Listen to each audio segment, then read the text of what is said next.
I think, again, it's endless possibilities of the ways we can redesign and build and change and create these products.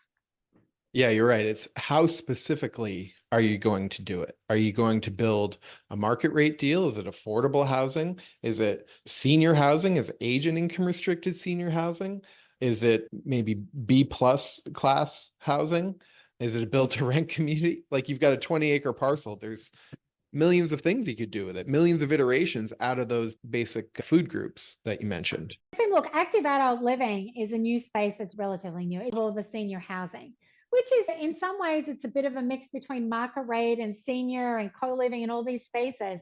But what they all have in common, it's amenitized spaces, super, super amenitized space for seniors. That's the next question. But look, I also remember a time since I've been around in real estate where it was a case of, well, we were trying to look at smaller micro units, highly amenitized spaces with smaller units. And the dollar per square foot on the unit then is super high, right? Because you're outsourcing into the amenitized space.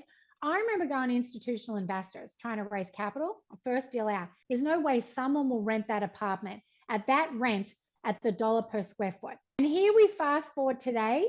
Can you imagine a world that doesn't have amenitized spaces for apartments? It's the total standard. But I remember having those conversations around changing the unit size, making them smaller on the basis that the next generation doesn't always live in their apartment. They sleep Right. there, but they're social creatures. And so we need to design and rethink what the spaces look like that they live in. Now it's a lot more common. There's a lot of players that do it now, but amenities, everyone talks about amenities. 10, 15 years ago, I don't think that was the case at all. You can get, I think, a super efficient unit that's got built-ins and things like that, almost maybe a Murphy bed or something like, but you can Yeah, get real cozy with a unit if it's super well thought out and highly efficient in the design.